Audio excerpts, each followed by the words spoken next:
حسن معكم في الصحراء، يا ولو كان جات عندنا مطامع في الصحراء يا ونديوها وانتم تتفرجوا في 24 ساعه نحتلوها. حجم لا تستفزوا الجزائري.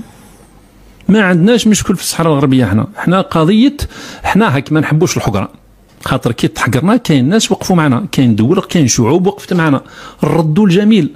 كيفاش كي تحررنا حنا نوليو ننكروا الجهه كي كنا حنا في وقت الاستعمار، كنا نشتاقوا ناس يعاونونا وكاين الدول اللي عاونتنا وقفت معنا. السلام عليكم ورحمة الله تعالى وبركاته. الأصدقاء ديالي مرحبا بكم معنا في قناتنا وقناتكم ماروك 360. الأصدقاء ديالي اللي أول مرة كتشوف القناة ديالنا فما تبقاش علينا بواحد لايك واشتراك في القناة، فعل داك زر الجرس باش ديما تكون انت ولا انت من الاوائل اللي كيتوصلوا بكل جديد ديالنا والفيديوهات الحصريه ديالنا فور نشرها. الاصدقاء ديالي فيديو ديال اليوم فيديو يستحق المشاهده. غنشوف واحد الاعلامي جزائري بغى يحماق وبغى يتسطى وبدا كيقول لهم ان الجزائر من بعد ما علنت فرنسا على الحكم الذاتي المغربي بدا كيقول لهم اننا حنا قادرين نستعمروا المغرب في اقل من 24 ساعه، وان المغرب الا بغينا نديو له الصحراء راه نديوها من غدا، وحنايا ما طامعينش في الصحراء وما عندنا ما نديروا في الصحراء، وحنا ماشي الجزائر اللي باغا الصحراء، حنا كندافعوا على الدول الضعيفه كما انهم قالوا كيدافعوا على الدول الضعيفه، فمن حقهم ايضا يعطيو للدوله شبيبه القبائل عفوا اللي موجوده في الجزائر انها هي تاخذ، هي بغات الحكم الذاتي ديالها، فمن حقهم انهم يعطيوها حقها هي الاولى، عاد يجيو يهضروا على شي دوله اخرى. المهم الاصدقاء ديالي نخليكم تشوفوا معنا الفيديو ديالنا من الاول ديالو حتى التالي، ونتلاقاو في نهايه الفيديو ان شاء الله. ما تنساوش بارطاجيو الفيديو مع الاصدقاء ديالكم، خليونا الاراء ديالكم في اسفل التعليقات، بارطاجيو الفيديو، نتلاقاو بعد نهايه الفيديو ان شاء الله. حسن معكم في الصحراء، يا ولو كان جات عندنا مطامع في الصحراء يا ونديوها وانتم تتفرجوا في 24 ساعه نحتلوها. حجم لا تستفزوا الجزائري. ما عندناش مشكل في الصحراء الغربيه. حنا قضيه حنا هاك ما نحبوش الحقره، خاطر كي تحقرنا كاين ناس وقفوا معنا، كاين دول كاين شعوب وقفت معنا، ردوا الجميل. كيفاش كي تحررنا حنا نوليو ننكروا الجهه كي كنا حنا في وقت الاستعمار، كنا نشتاقوا ناس يعاونونا وكاين الدول اللي عاونتنا وقفت معنا. نفس الموقف. تقول لي انت حنا ما هو الضرر؟ السؤال اللي مطروح واش هو الضرر اللي دارته لكم الجزائر؟ كش ما دير كش ما دخلنا الصحراء الغربيه، كش ما درنا قواعد عسكريه في الصحراء الغربيه، كش ما درنا منشات في الصحراء الغربيه ابدا. لو كان تبع المنطق نتاعكم انتم تقول حنا لو كان نحبوا في الصحراء 24 ساعه نديوها، بالاقل اقل من 24 ساعه نديوها ونعطيوها لخوتنا تاع البوليزاريو. ولكن مخلين احنا ماناش هذه مساله امميه يا رجل. انت الهضره اللي كنت تهضرها معايا انا، روح حضرها مع مجلس الامن، روح حضرها في الامم المتحده. هما اللي داروا قرار نتاع تصفيه الاستعمار وداروا قرارات باش قضيه تتعلق بتقرير مصير شعب محتل، وداروا حتى قوات امميه المونورسو اللي راه روح حضر معاه مليح، تهضر معايا انا. تسمى انت الضعف نتاعك تحب تخرجوا فيا انا هيك ما تقدرش. حنا لو كان جات عندنا اطماع كما تقول انت يا اخي ادريس البصري الوزير الداخليه يا اخي جا الجزائر وعرض علينا ممر للمحيط الاطلسي، قال نتاعكم ونكتبوه لكم نديوه. قلنا له حنا ما عندنا حتى اطماع، ما نحتاجوش الممر تاعك يا سي محمد، ما نحتاجوش. حنا عندنا قضيه شعب محتل ننصروه، هذا شعب مظلوم. لو حتى يعني خليه يدير استفتاء، واذا كان الصحراء نتاعك ديها بالاستفتاء اخويا. الحسن الثاني عرضها على الجزائر عرضها على الجزائر، قال تدي نصيب. هاو كي خرجت اسبانيا خي تقاسموها مع موريتانيا، وكان قبل خي تقاسموها. هاو لو كان عندنا حنا اطماع في الصحراء الغربيه. انا مانيش فاهم هاد المغاربه هادو واقيلا يخصهم الذكاء الاصطناعي حتى هما في ريوسهم. خصكم الذكاء الاصطناعي في ريوسكم باش تفهموا هذه المعادله. ليست لنا اي اطماع في الصحراء الغربيه، نحن نناصر شعبا محتل، شعب مضطهد. وما قلنا نناصر هذا الشعب في إطار الشرعية الدولية وفي إطار قرارات الأمم المتحدة أو العالم كل اللي اجتمع في الأمم المتحدة وقال هذه قضية تصفية استعمار.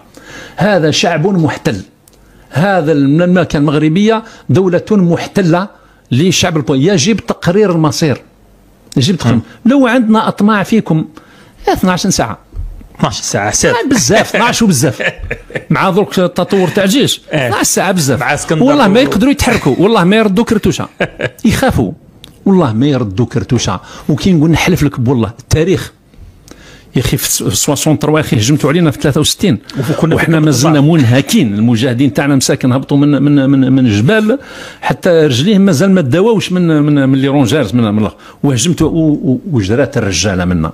وفاش هبطت الرجاله هبطت في الكمين هذوك ماهوش تاع الشعب كله هكذا. انا عندي عمي شهيد بالمناسبه، انا عندي عمي شهيد في حرب الرمال. سبحان الله العظيم، هجمت وخذيته ودرس وما قدرتوش الشبر تديوه.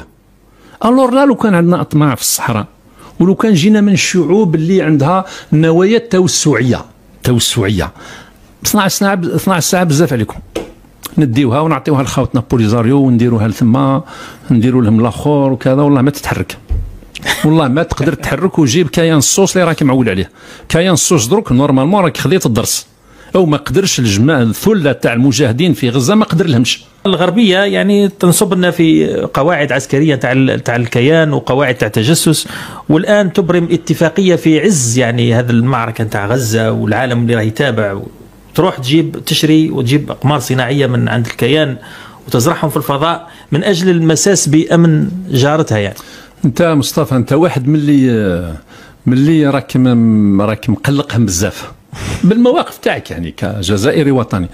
شفت ما راكش تلاحظ هذه الايام من حرب 7 اكتوبر وروح طفاو شويه الضوء؟ ماكش تلاحظ علاه؟ عيا وين يديروا وجوههم؟ فضائح تلو الفضائح، خزاهم النظام تاعهم، النظام تاعهم خزاهم. هما يخرجوا في شوارع الرباط في مسيرات. الشعب الجزائري، الشعب المغربي ديما ما نخلطوش مع النظام، احنا ما عندناش حساب مع الشعب. اكيد الشعب المغربي خونا اليوم وغدوه، واللي دقيسنا، واللي تاثر فيه تاثر فينا، لكن احنا حسابنا مع النظام تاعهم. هما يخرجوا في مسيرات في الرباط لنصره القضيه الفلسطينيه، ويطالبون بقطع العلاقات مع إسرائيل وطرد السفير الإسرائيلي من المغرب وإنهاء التطبيع. هما ولكن النظام تاعهم يخزيهم. أكبر صفعة أعطاها لهم النظام تاعهم وش هي؟ البارجة العسكرية ترست في ميناء في ميناء طنجة. على واش حبست في ميناء طنجة؟ للتزود بالوقود والمؤونة. داو الكسكسي المغربي، الطاجين المغربي، جي توحشوا الطاجين المغربي داو من ثم، نقول له يجي يحبس عندي انا. وفضيحه ايضا تكلموا عليها الكثير من الاوساط الاعلاميه، ارسال 4000 مقاتل. يعني كاين عندهم يقول لك بحجه هو يهودي. احنا ماناش ضد اليهود المعتدلين ولا كذا، احنا ماناش باش ما يقول لك راه عنصري وكذا، ما عندناش مشكل. احنا ضد بني هذول اللي الاراضي الفلسطينية ويقتلوا في خوتنا الفلسطينيين، ونحن نقدم لهم الدعم، ونحن نقد بارجة حربية جايبة سلاح، جايبة قذائف من الامريكان مديتها لإسرائيل تحبس في طنجة في المغرب للتزود بالمقود والمؤونة. وين ندير وجهك المروكي؟ وين ندير وجهك المغربي من نظامك الذي أخزاك؟ شو احنا لي زوم، احنا الطيارات تاعهم ما يفوتوش علينا، ما يفوتوش. والبحر يديروا 1000 حساب باش يفوتوا، 1000 حساب باش يفوتوا على الاخر، 1000 حساب يديروه. ونحن نتحدى ونبعثوا اطباء ونبعثوا مساعدات ونديروا، قالها الرئيس جهارا نهارا، ونتحدى العالم حتى في المواقف تاعنا السياسيه، رغم انه عارفين باللي تقدر المواقف هذيك ترجع لنا قابلين. احنا مستعدين اخويا، اذا كان المواقف تاع الجزائر في مجلس الامن قابلينها، نتقاسموا معهم شويه، قابلين. اذا افعالنا اقوالنا هي افعال في الواقع. وهذا الصور اللي راك تشوف فيها هذه راهي كيف يقولوا غيظ من فيض. ما كان والو. هذو جماعه جدد برك راهم يونترينيو، راه عمك شنقري حيطلع عليهم ترى يشوفهم واش راهم. هذو جماعه مازال الخير يا رجل، مازال الخير. لو كان يخرج لك راك مازال خير كبير، خير كبير اللي راهو في مانيش عارف. هو فكره الاستعانه بالكيان الصهيوني. هم دائما في تبريراتهم للتطبيع يقول لك حنايا باش نحافظوا على الوحده الترابيه نتاعهم في المروك، والوحده الترابيه دائما يربطوها بقضيه الصحراء الغربيه، اللي ايضا كانت منازله دبلوماسيه ما بين عمار بن جامع وعمر هلال في مؤخرا في كاراكاس. ونسال عمار هلال اراد ان يوجه رساله مسمومه يعني، فقال في مداخله تاعو في كركاس، قال عمار بن جامع انت واش راك جاي دير هنايا؟ من المفروض راك في مجلس الامن ترافع على فلسطين. فكان رد عمار بن جامع قال له لا، احنا رانا القضيه الفلسطينيه والقضيه الصحراويه في انفلوب واحد بالنسبه لي. انفلوب واحد. هي هاك شوف يعني يعني شيء مؤسف، سي مؤسف انك تدعي انك امير المؤمنين وتدعي انك الزعيم تاع هذا تاع القدس وتاع كذا، وانت تقدم المساعدات وتقدم ربما حتى الدعم اللوجستيكي باش تضرب الاخوان تاعنا في انا ديما نعاود نرجع مصطفى ونقول حنا ما عندناش حساب معكم في الصحراء، يا ولو كان جات عندنا مطامع في الصحراء يا ونديوها وانتم تتفرجوا في 24 ساعه نحتلوها. حاجه ما لا تستفزوا الجزائري، ما عندناش مشكل في الصحراء الغربيه. حنا قضيه حنا هاك ما نحبوش الحقره، خاطر كي تحقرنا كاين ناس وقفوا معنا، كاين دول كاين شعوب وقفت معنا، ردوا الجميل. كيفاش كي تحررنا حنا نوليو ننكروا الجهه، وكي كنا حنا في وقت الاستعمار كنا نشتاقوا ناس يعاونونا، وكاين الدول اللي عاونتنا وقفت معنا. نفس الموقف تقول لي انت حنا ما هو الضرر؟ السؤال يمطر واش هو الضرر اللي دارته لكم الجزائر؟ كش ما دخلنا الصحراء الغربيه، كش ما درنا قواعد عسكريه في الصحراء الغربيه، كش ما درنا منشات في الصحراء الغربيه؟ ابدا. لو كان تبع المنطق نتاعكم انتم تقول حنا لو كان نحبوا في الصحراء 24 ساعه نديوها، بالاقل اقل من 24 ساعه نديوها ونعطيوها لخوتنا تاع البوليزاريو. ولكن مخلين احنا ماناش هذه مساله امميه يا رجل. انت الهضره اللي تهضرها معايا انا، روح حضرها مع مجلس الامن، روح حضرها في الامم المتحده.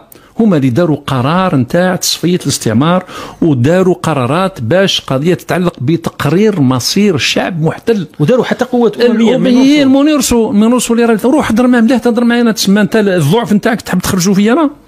هيك ما تقدرش. حنا لو كان جات عندنا اطماع كما تقول انت يا اخي، ادريس البصري الوزير الداخليه يا اخي جا الجزائر وعرض علينا ممر للمحيط الاطلسي، قال نتاعكم ونكتبوه لكم نديوه.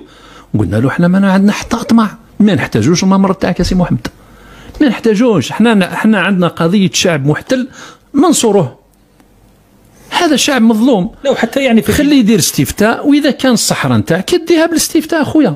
الحسن الثاني عرضها على الجزائر عرضها على الجزائر، قال تدي نصيب. هاو كي خرجت اسبانيا خي تقاسموها مع موريتانيا، وكان قبل خي تقاسموها. هاو لو كان عندنا حنا اطماع في الصحراء الغربيه، انا مانيش فاهم هاد المغاربه هذو واقيلا يخصهم الذكاء الاصطناعي حتى هما في ريوسهم.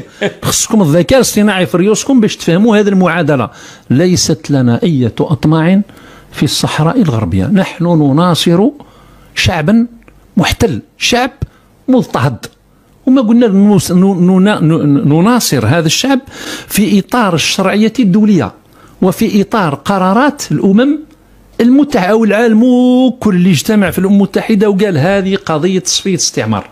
هذا شعب محتل، هذا المملكة المغربية دولة محتلة لشعب يجب تقرير المصير، يجب تقرير. لو عندنا أطماع فيكم 12 ساعة 12 ساعة حساب بزاف، 12 وبزاف مع ذوك التطور تاع الجيش 12 ساعة بزاف. والله ما يقدروا يتحركوا، والله ما يردوا كرتوشة، يخافوا والله ما يردوا كرتوشة. وكي نقول نحلف لك بالله التاريخ يا اخي في 63 اخي هجمتوا علينا في 63 وحنا مازلنا منهكين. المجاهدين تاعنا مساكن هبطوا من الجبال حتى رجليهم مازال ما داووش من لي رونجارز من وهجمتوا وجرات الرجاله منا. وفاش هبطت الرجاله؟ هبطت في الكمين هذوك ماهوش تاع الشعب كله هكذا. انا عندي عمي شهيد بالمناسبه، انا عندي عمي شهيد في حرب الرمال. سبحان الله العظيم. هجمت وخذيت ودرس وما قدرتوش شبرت تديوه. الور لا، لو كان عندنا اطماع في الصحراء، ولو كان جينا من الشعوب اللي عندها نوايا توسعيه 12 ساعه بزاف عليكم، نديوها ونعطيوها لخاوتنا بوليزاريو ونديروها لثما، نديروا لهم الاخر وكذا. والله ما تتحرك، والله ما تقدر تتحرك. وجيب كاين الصوص اللي راك معول عليه، كاين الصوص درك نورمالمون راك خذيت الدرس. او ما قدرش الجماعه الثله تاع المجاهدين في غزه ما قدر لهمش. هذه نحن اولى بهذا، وهم يحتاجونا كما احنا نحتاج لهم. يعني احنا في بعضنا هنا مثلا في شمال افريقيا ولا في افريقيا كاين بعض الامور اللي نروحوا لاوروبا نجيبوها، وهذا موقف احنا وجبدنا شويه مشاكل. ربما تشوف حتى كي راح الرئيس في القمه تاع السبعه هذه، كثير من القاده الاوروبيين يتسالوا على الجزائر، على حبستوا علينا ما عادوش بالفعل تاعنا. نعم، وشكون الزعيم اللي يقدر يتخذ موقف كيما الأصدقاء ديالي وصلنا لنهاية الفيديو. إلا كان عجبكم الفيديو فما تبخلوش علينا بواحد لايك والاشتراك في القناة، تفعلوا داك زر الجرس باش ديما تكونوا من الأوائل اللي كيتوصلوا بكل جديد ديالنا. الأصدقاء ديالي كما شفتوا معنا الفيديو ديال اليوم شفنا شنو كيقول الإعلامي الجزائري على قضية الصحراء المغربية والحكم الذاتي، وبدا كيقول لهم أننا حنا قادرين نستعمروا المغرب في أقل من 24 ساعة وناخذوا الصحراء. إلا حنا ما بغيناش الصحراء وما عندنا ما نديروا بها، حنا باغيين نعطيوها للبوليزاريو ردوها للدول الضعيفة. المهم الأصدقاء ديالي كان هذا هو الفيديو ديالنا ديال اليوم. كيف ما شفتوا معنا كيف ما قال لكم هما كيدافعوا على قضيه الصحراء المغربيه، فحتى المغرب راه تيدافع على قضيه القبائل المستقله في الجزائر، ومن حقهم حتى هما ياخذوا تقرير المصير، وحتى حنا كندافعوا على الدول الضعيفه. المهم الاصدقاء ديالي كان هذا هو الفيديو ديالنا ديال اليوم. ما بقى لي الا نودعكم ونتلاقاو في فيديو جديد ان شاء الله.